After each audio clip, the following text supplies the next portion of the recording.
I finally made it here. You're I Auntie! made it. Oh my Auntie, you're goodness late, sakes. Auntie. Oh, this rain is something terrible. Oh, Cut yeah. to Matilda. Come on. I got wet bloomers. Cut to Matilda. Oh, Louie, it's awful. I came through town, you know. I just got about a fourth of a mile from here. Yeah, And yes. all of a sudden I saw this red, white, and blue street. Something in my rear view mirror, red, white, and blue, and I thought, boy, he's patriotic. I could hardly see. The windshield wipers were going so fast. Yeah, and all of a sudden he came alongside of me. It was a Park Rapids policeman. Oh, of course it was. Yeah, he pulled along the side of me like, get over, lady. Yeah, he did, and I have the show to do. And so I pulled over, and he came over to my window, had a big umbrella. Yeah. He said, lady, what do you usually do at a red light?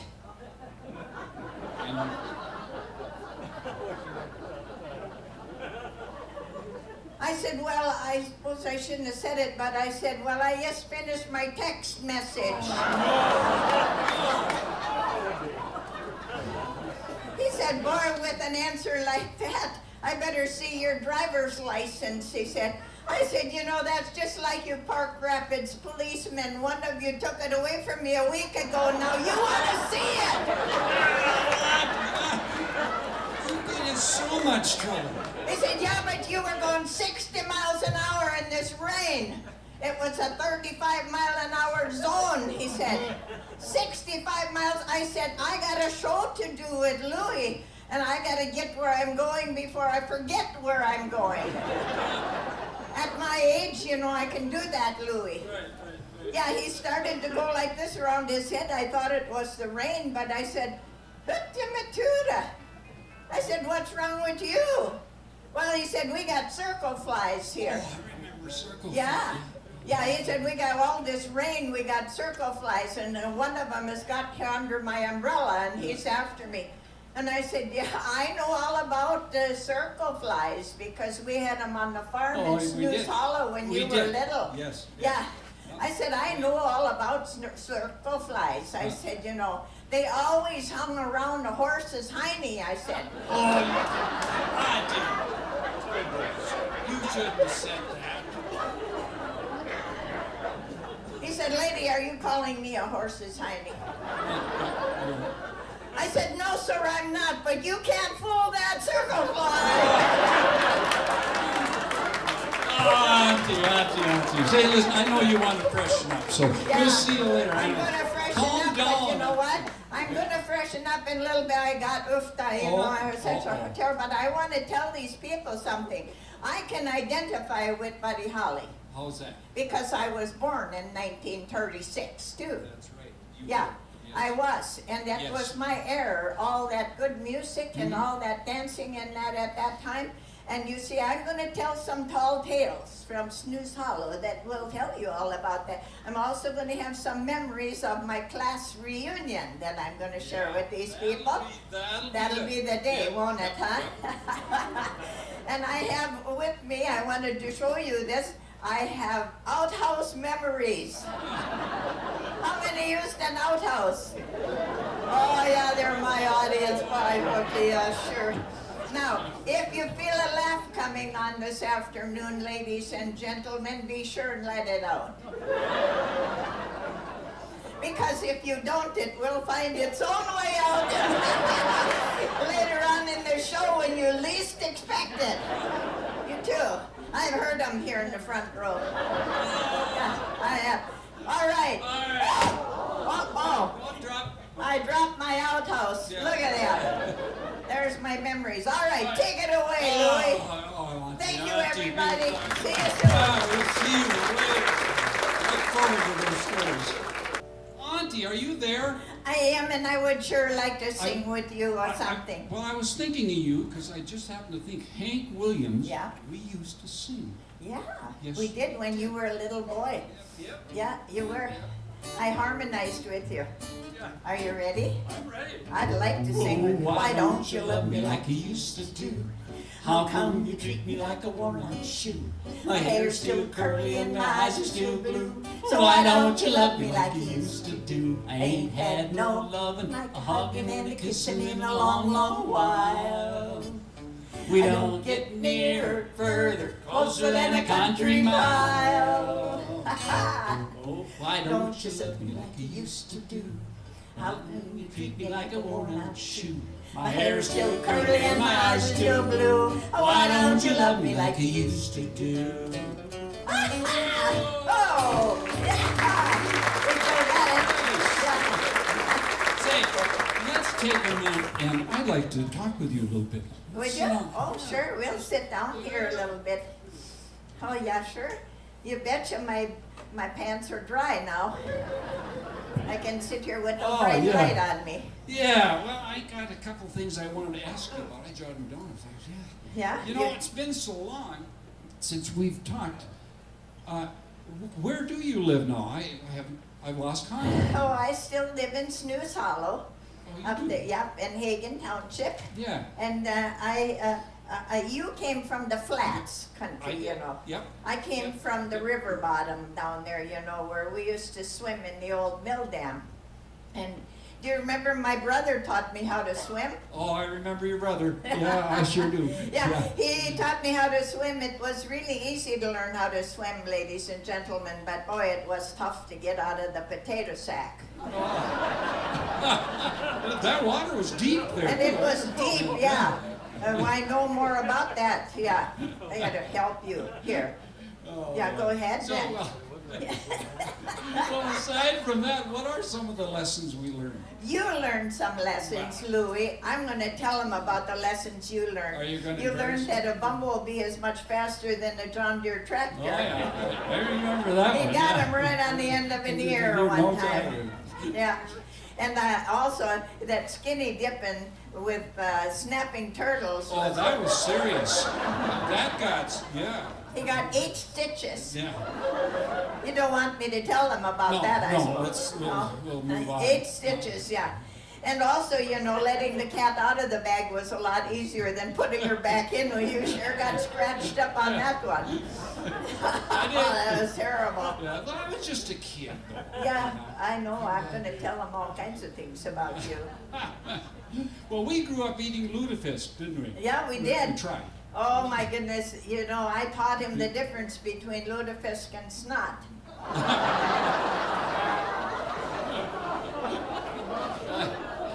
I know what you're going to say, yeah.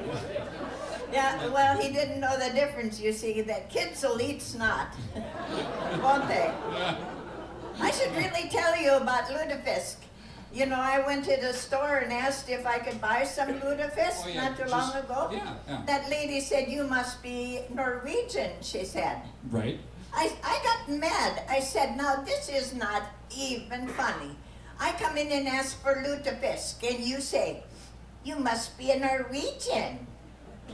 I said, "If I had asked for Polish sausage, would you have said, 'Oh, you must be a Polak'?" Makes sense. Yeah, if I had asked for tacos, would you have said, "Well, you must be a Mexican"? Then I said, "Why is it then that I come in and ask you for lutefisk and you say you must be a Norwegian?" Yeah. Yeah. She said, "'Cause you're in Home Depot." Auntie. You get confused as well. Yeah, she did. That's what happened. Well, I remember you always had something you were working on or doing. Do you still have hobbies? I have lots of hobbies. I sign up for everything, you know, at the Senior Citizen Center. Oh, yeah, And, yeah. Louie, I made such a mistake about a month ago. No. I hate to even tell you this. At the community center, I signed up for a parachute club. Oh, that's interesting. Yeah, I was thinking that would be kind of fun, but, you know, I didn't have my glasses on. Yeah. And I signed up for a prostitute club. Auntie. Yeah. Oh my gosh. I had signed up for 5 jumps a week.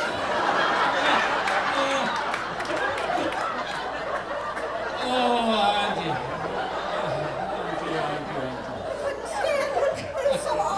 I was so embarrassed.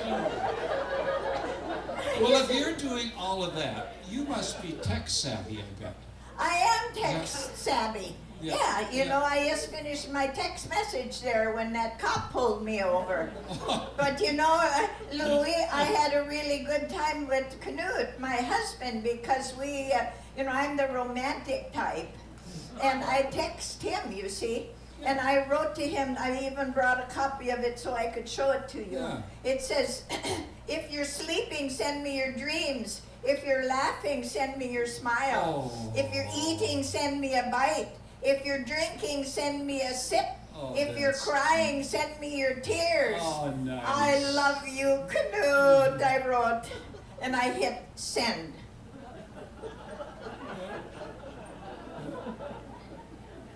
Bling! All of a sudden I got a reply. I'm in the outhouse, please advise. Inopportune time. Oh. Auntie, if you can't be kind, you at least have the decency to be a little vague on your stories. But, I suppose I should clean them up a little. Yeah.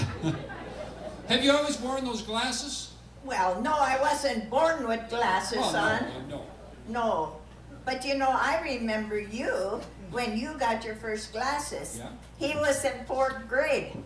Yeah. Yeah. He was in 4th grade and he came over to my house and he was telling me how good his glasses are. He said, Auntie, he said, I can see that one-eyed cat coming in the doorway over there, he said to me.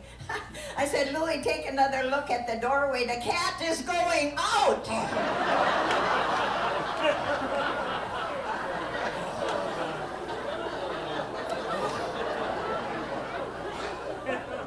Put me down a notch there. Well, did you and Knut have a bunch of kids, or how many children did you have? Well, one that I know of.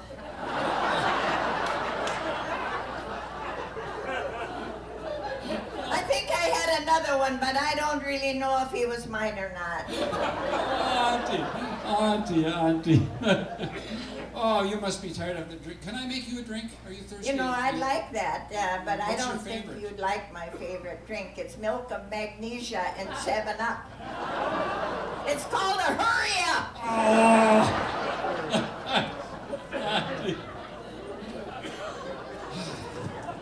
You know, I always remember you as being a good-looking gal and having a lot of dates, but I've always wondered, did you ever go on a blind date?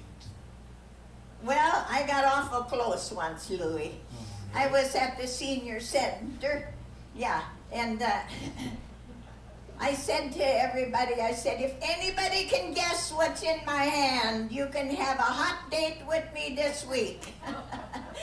Yeah, and a little feller way in the back, he said, it's an elephant. I said, that's close enough. Auntie. That was a close one. Oh, you've got a lot of stories. You know, of all these stories, what's the favorite one from the old time? What's your favorite story? About Buford and Agnes, your parents that lived down on the flats? Oh, yeah. No, I think I'm going to tell about you and Donna when you first got married. Oh, no. My husband, Knut, he went over to their farm. They hadn't been married very long, you know. He was going to borrow something from Louis.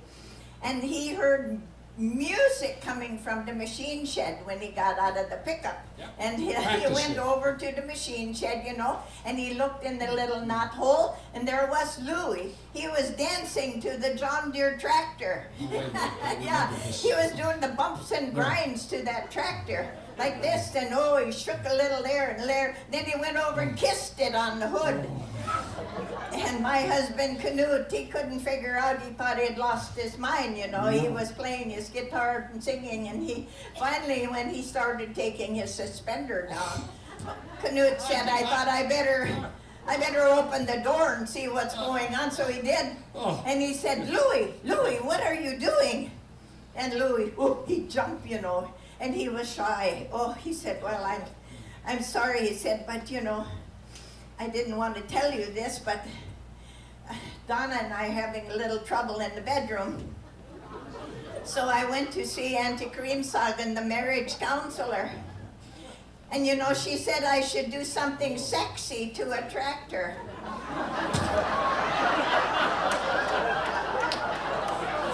I didn't know.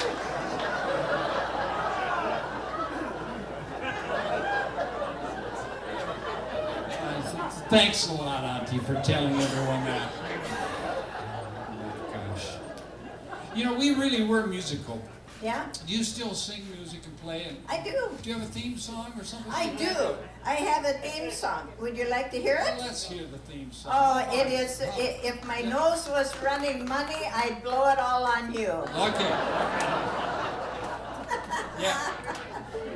If my nose was running money, I'd blow it all on you.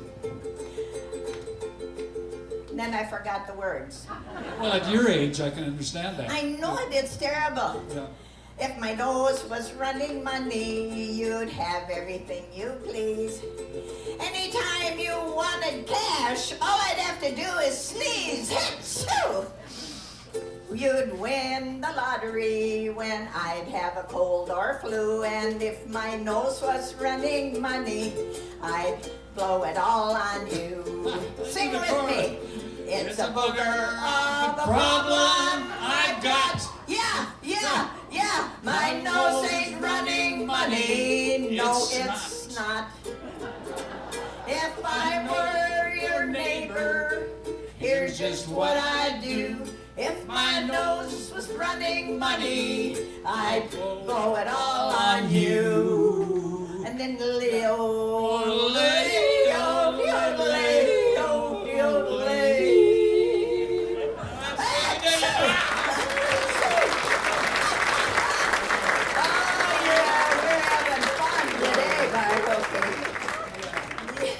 You're just a bucket full of crazy, aren't you? Nothing compared to you, Auntie Kreamsaugen. Nothing. Oh, my goodness sakes. My mother told me that you had started writing a book. Yeah, I have. I have. I just about got it ready to sell all these lively people, but I have a few additions for it that I need to put in there yet, you know, because I do words of wisdom. Oh, yeah. And I have added a few things. I wrote them down here. Never buy a chainsaw from a guy named Stumpy. Yeah. And also never take a memory course from a man who's got his pants on backwards. That's terrible. And always look both ways before running a red light. And don't wear a thong bathing suit with depends. That's something I have to make sure I tell everybody. Speaking of depends, I have to go. Oh. I thought somebody's deodorant wasn't working quite right. Listen, all right. It's not my deodorant that's not working. I don't wear any.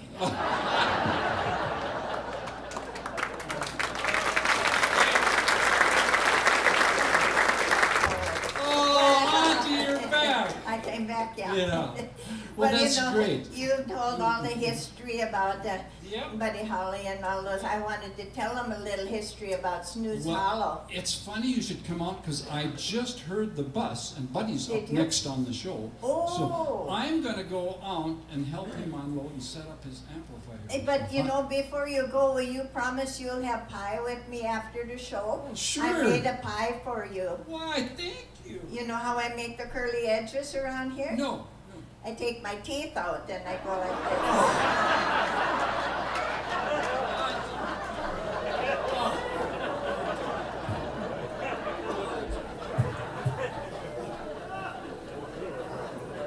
I wasn't going to tell them, but I thought probably I should. Well, you know, I'm going to tell you a little bit about Snooze Hollow. I picked out a few stories that you might be interested in, you know. I was fishing one time on the dock there at Snooze Hollow. I had caught 13 walleyes, and I had them in my live well. And I always have a little trouble with the game warden or the police or something, you know. Sure enough, I tell you what, here he came up in a boat, He said, "Hi, lady." "Yeah, hi there." I said, "What you doing?" "Well, I'm playing with my pet walleyes." "You're playing with your pet walleyes?" "Yeah, I have them here in the live well," I said. "I let them all out like this and they swim away, and then I take my whistle here and I go and I blow the whistle and they all come back and come right into my live well."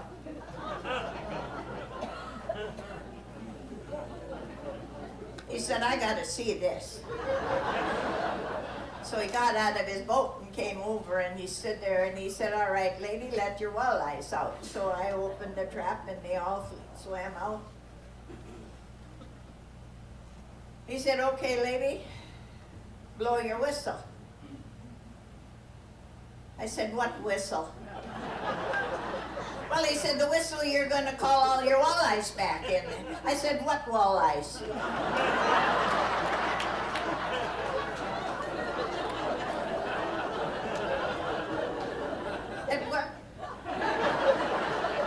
And Canute, my husband, you know, he was hunting that same fall.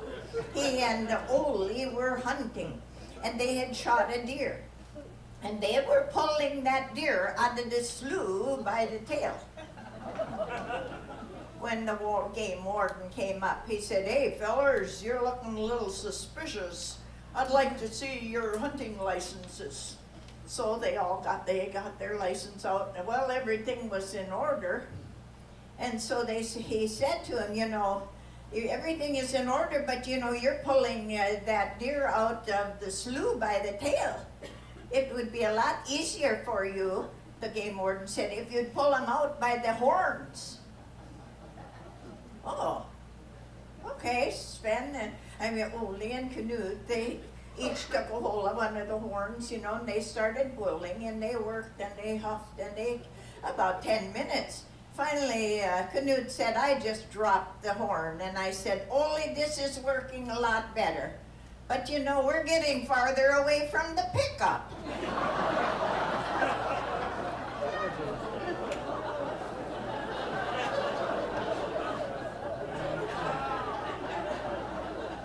True story. Isn't it amazing my husband Canute can shoot a deer? He can shoot one from at least 200 yards, but he can't hit the toilet bowl.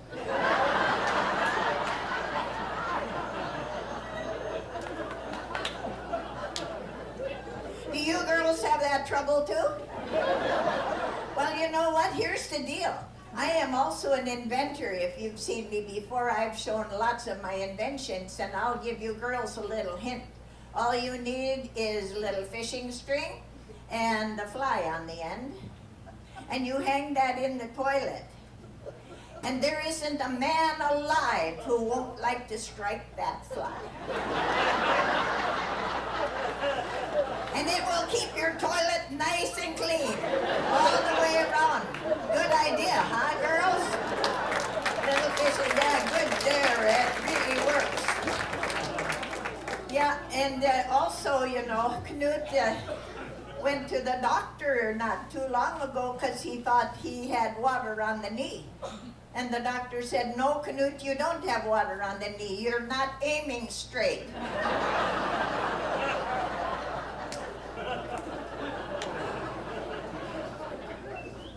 And I'm going to tell you about my neighbor in Snooze Hollow. He had a limp, you know. Yeah, I never knew why he limped so funny. But I asked him one day, and he told me he had a wooden leg. Oh, I said, "I'm so sorry. That's too..." "No, don't feel sorry for me," he said. "But you could feel sorry for me because for one reason, it cost me $2,000 every year to insure that leg." $2,000? I said, "That's a lot of money." "Yeah," he said, "that's crazy."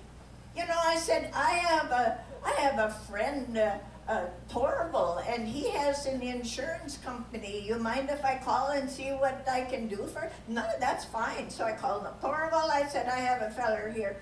He has a wooden leg. It costs him $2,000 every year to insure it. Can you do better? I'll get the rate book out, he said. So he went, yep, he said, I can insure that leg for $32.50. Really? A year? Yeah, he said, a year. It says it right here in the rate book. It says, any wooden structure with an overhead sprinkler is only $32.50. The men in Snooze Hollow have 3 hairstyles. They're parted, unparted, and departed. I have made a lot of money on selling my combs for bald-headed men. Yeah, they really work good. A man's hair, head is full of hair. Girls, do you realize that?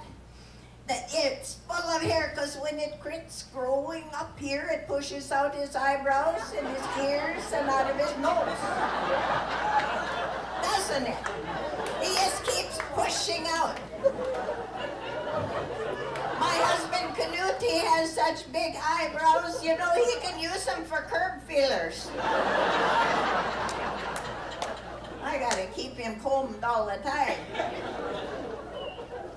And about that time of Buddy Holly, and in the 50s, 60s, right in there's when we got the indoor plumbing for the first time. We had always had an outhouse, and Knut it hadn't been very many days, and Knut says, Kreamsaugen, I'm using the outhouse.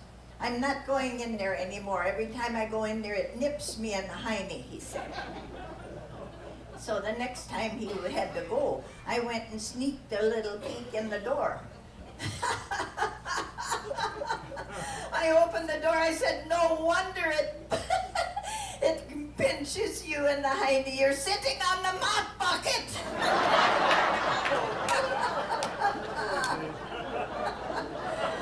Oh, that Knut of mine.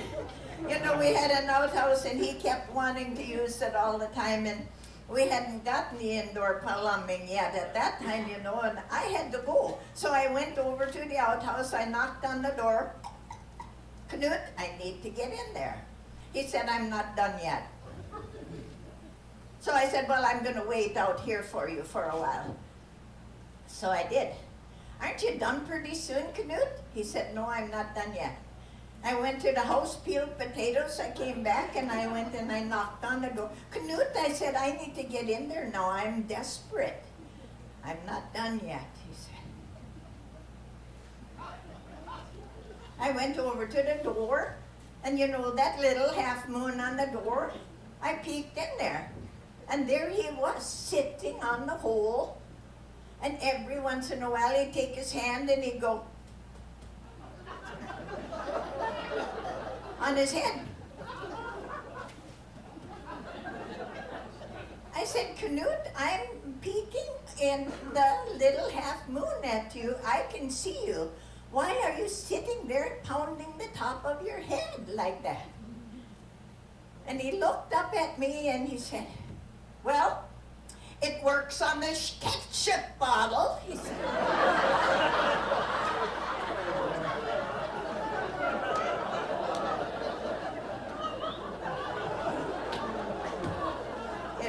On the ketchup bottle. You'll think of that every time you hit the ketchup bottle, won't you? Huh? Genie Bon's big. It'll work. Huh? That'll work for you right there. Once upon a time in Snooze Hollow, I took the newborn baby in for its first checkup. And after the doctor had checked him over a little bit, he said, this baby is malnourished and underweight. Is it breastfed or bottle fed? I said, it's breastfed. He said, sit down. I want to check you over. Me? Yes. You, sit down, he said. Hut to Matuda. I got a breast exam like you never have seen in your life. Whew.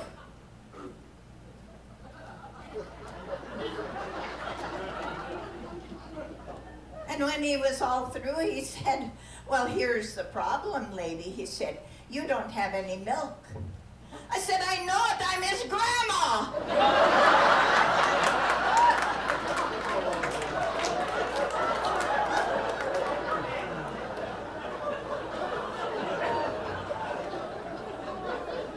You know, Knut and I wanted to have a family so bad and it wasn't working out, so I went to the OB-GYN doctor, you know, and I told him that we wanted to have a family. He said, well, I have to check you over. So when he was all through, he said, you know, lady, you have a deficiency in your passage. If you have a baby, it will be a miracle. Oh! I threw my arms up, I cried all the way home. Knut was on the porch. I said, Knut, the doctor told me I have a fish in my passage. If I have a baby, it'd be a mackerel.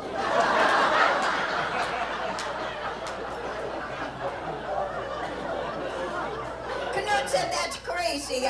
I know you don't have a fish in your passage. He said, I'm going to talk to that doctor. He's going to get a piece of my mind. And he did. He went right down there, walked right in on the doctor. He said, what's this idea you telling my wife she has a fish in her passage? If she has a baby, it'd be a mackerel. He said, I didn't tell her that.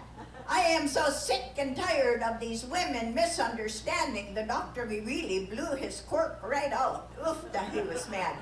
He said, I am sick of this OB-GYN business and I am going to quit right now, he said. I always wanted to be a mechanic. Yeah. So he went to school, the tech school, took him right in, and he graduated at the head of his class. Yeah, he did. In fact, he got 150% on his final exam. 150%. He said, how can that be? He called up the professor. He said, you know, I can do the math. What is this? Well, he said, you tore the engine down perfectly. So I gave you 50% for that. You built the engine back up again perfectly. I gave you another 50%. But I couldn't help it. I had to give you another 50% because you did it all through the tailpipe.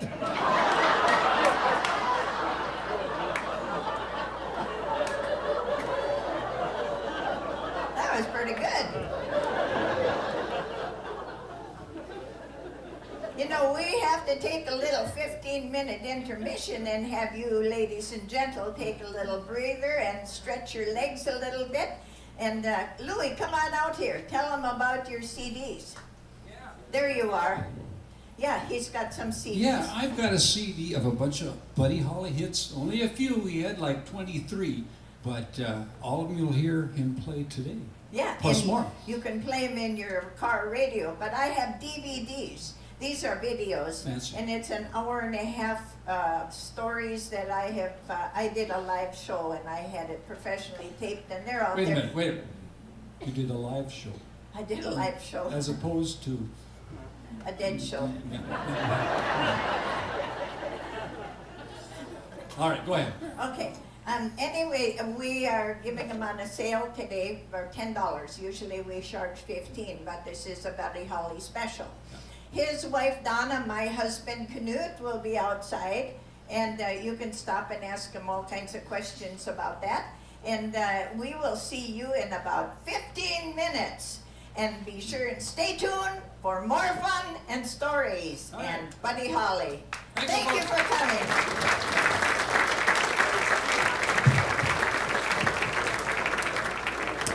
You have some fresh popcorn?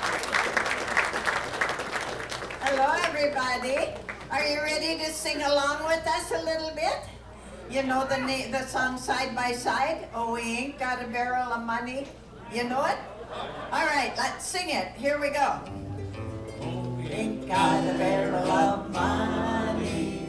Maybe we're ragged and funny, but we'll travel along, singing a song side by side. Good, everybody.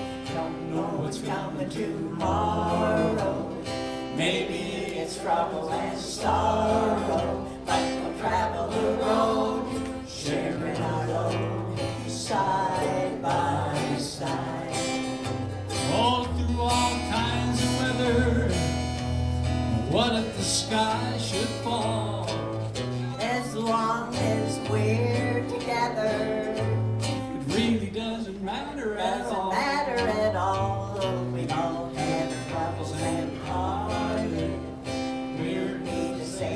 started just a traveling along, singing a song, side by side. Hey, give yourselves a hand. That was You great. tell them some stories. All I right. have anybody. All right, you go get Buddy ready. I'll tell some stories. How many of you know that old song, School Days? School Days. Good old-fashioned rule days. Remember it? Say the words to me. Reading and writing and arithmetic taught to the tune of a hickory stick. You were my queen in calico. I was bashful, barefoot beau. You wrote on my slate, I love you so, when we were a couple of kids. Okay? I'm going to play it, and I would like you to sing it with me. And if the ladies would go, you were my queen in calico, and the guys would say, I was your bashful, barefoot beau. And then we'll all sing. Okay? Let's do it. Here we go. School days, dear old golden rule days, reading and writing and arithmetic, great, taught to a tune of a hickory stick. Ladies, you were my queen in calico, I was your bashful barefoot beau. Fellas, you wrote on my slate, I love you so, when we were a couple of kids. Hey, give yourself a hand, that was great. I was really worried that there were too many young people that didn't know that old song that we used to sing. I wrote some new words for it, though. It goes like this. School days, remember the old-fashioned rule days. You were the lead in the high school play. I was in trouble most every day. Remember athletics and cheerleading fun, the bus ride to Snooze Hollow, he once called me hun. We wore saddle shoes and danced to the blues when we were a couple of kids. School joys, we danced with those good-looking cool boys. Canute carved his name on my high school desk. That was before he grew hair on his chest. I married him 60 years today, for better or worse, the old-fashioned way. I was so glamorous and he was so amorous when we were a couple of kids. Yeah! Thank you. Oh my goodness. How many been to their class reunion lately? Oh, hutta matuta. I remember the old days in the 60s when we went to the first class reunion. Oh, we always like to lose a little weight, don't we, girls? So we look really cute, you know. Yeah, and so that was here. I got to lay my ukulele down here, so now you stutter. Oh, dear me. Well, she's going to be all right, I think. Anyway, thank you for singing with me. But you know, we like to lose some weight, don't we, before our class reunion. So I went and joined up with Snappy Fitness. I said I want to take off 15 pounds. They put us in different classes, you know. Yeah, my class, they put us on a bran diet. Bran diet, morning, noon, night, bran, and then they exercised us. Oh, terrible. I sweat like a Hereford. And then you have to hang on, you know, because all that bran really gets you going. So one day I even went to the office and I called the incontinence hotline. I called the number, incontinence hotline, can you hold, please?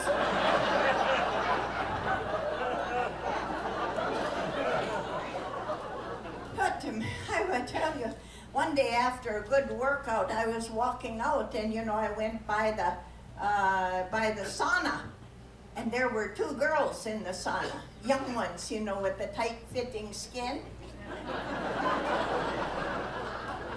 They were sitting in there. Oof, that got dark in here. And they were sitting, I need a little bit more light, if you can put a little bit more light on. Yeah, sure. Well, anyway, there. Oh, that was good. I got to see some of these people, because I decided I was going to have a sauna. And yeah, I did. I said, by hooky, I'm going to have a sauna, and I need something to sit on too, because those two girls with the tight-fitting skin were in there sitting, and I went to the toilet and took off all my clothes. And I came out there, and one of them went like this. I didn't care. I paid for it. I thought, no, sir. I walked right over and sat right down alongside of her. And all of a sudden, I heard a little click, click, click, click, click, and I looked over, and she's going like this on her wrist, see? I said, what on earth are you doing?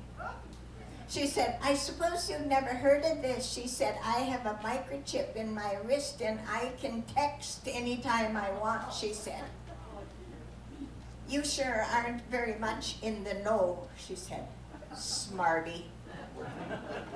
I sat there, I didn't care.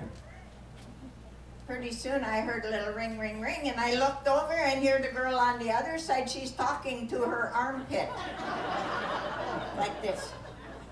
After the workup, I really was hoping she wouldn't come and stick her nose in my armpit. I said, so what is this all about? I looked over, and I suppose you haven't heard of this either? She said, I have a microchip under my arm, and I can talk on my cell phone anytime I want. She said, boy, you sure got a long ways to go technology-wise, she said. I finally had enough of this put down. I went to the toilet. I got a long piece of toilet paper. I pinched it in my hiney. And I came out dragging it. And the one, she poked the other, and she went. She said, what's this all about? She said. I said, what? Well, she said, what is all that about? And so I looked behind, and I said, well, looky here. Someone is sending me a fax.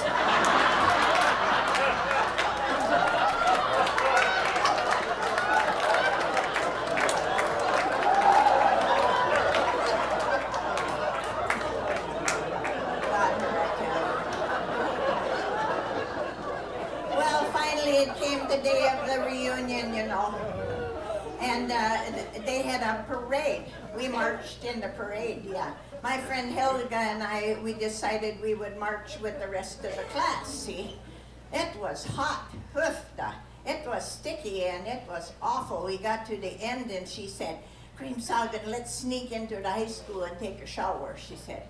Okay, I said, that's good. So we were standing there in the shower, and pretty soon she looked at me, and she pointed and laughed. And I said, Helga, that's not nice of you to point and laugh at my naked body. Well, she said, that is the ugliest belly button I've ever seen. I said, okay, if we march in a parade again, you carry the flag.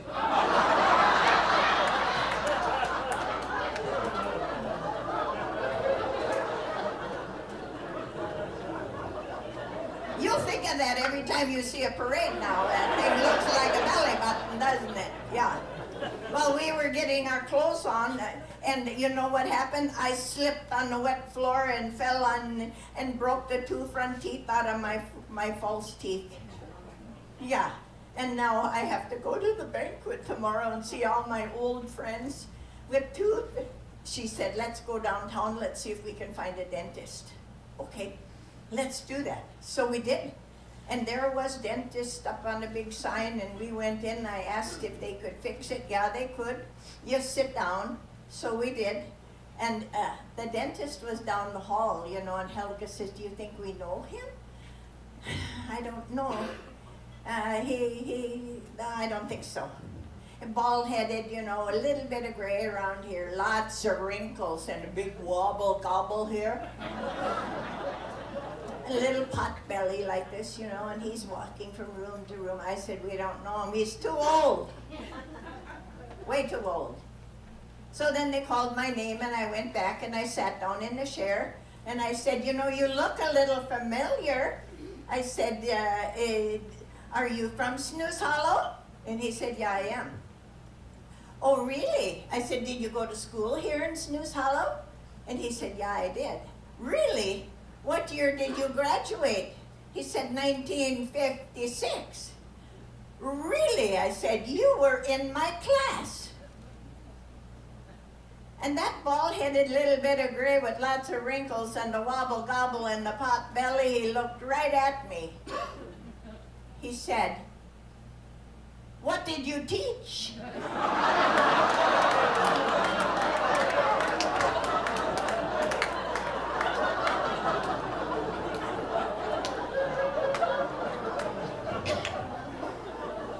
Terrible. So I got my tooth fixed anyway. It's time for the banquet. So I had lost 15 pounds, girls. I was whistle bait. I had a new leather skirt, and I was standing at the bus stop because I had to take the bus across town to the auditorium there, the ballroom. Standing like we really know we look good, you know, girls, like this. And the bus came, and I grabbed a hold of the handle, and I couldn't get my foot up on the first. My skirt was too tight. So I just reached back and unzipped her a little bit, see? Grabbed the hole and I hopped a little bit, like this. No, I couldn't make it. So I reached back, I unzipped it a little bit more. Then I took a run at it. Grabbed the hole, I still couldn't get it up on that. And for the third time, I couldn't get it up there. Pretty soon there were these, I pulled her down again all the way. And then I just was ready to go when all of a sudden these two big hands came from behind. They lifted me right up and put me right up on the third step. I swung around, I hit him and his glasses flew. And I said, don't you touch me there. He said, I really thought we were pretty good friends, lady. You had unzipped my pants 3 times.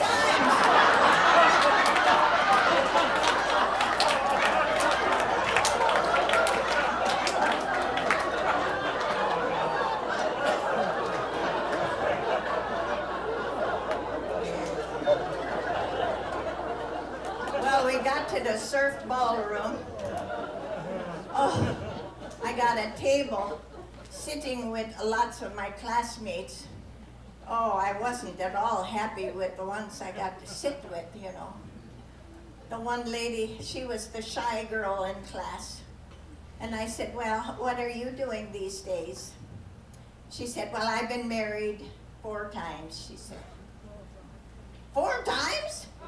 You're shy? Hootabatuna, whatever happened to you? Well, she said, you know, I always wanted to marry for money, so she said I married this really rich guy. And then he got in an accident and was killed. Then I met an actor. Oh, and he was charming, and I fell in love with him, and I got married to him, but he was up on a scaffold, and he fell down and broke his neck, and he was killed, too. Oh, now I'm feeling sorry for him. And then she said I had to go to grief counseling, and I fell in love with the minister. He got a terminal disease and died. Now I'm married to an undertaker. She said, I know the meaning of 1 for the money, 2 for the show, 3 to get ready, and 4 to go.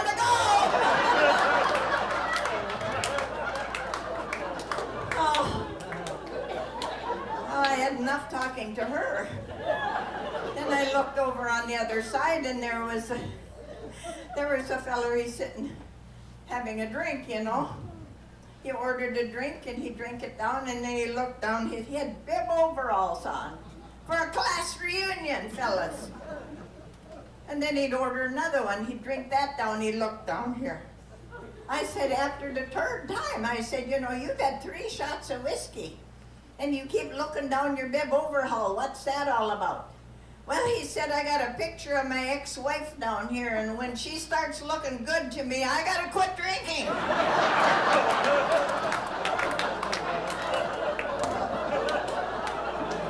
And that wasn't the worst of it. There's another lady on this side of the table. She's asking for a shot of whiskey and 1 tablespoon of water. So she put the 1 tablespoon of water in it, she drank it. She ordered another one. 1 tablespoon of water. Now I said, what's this with you? 1 shot of whiskey and 1 tablespoon of water. Well, she said, I can hold my liquor, but I can't hold my water.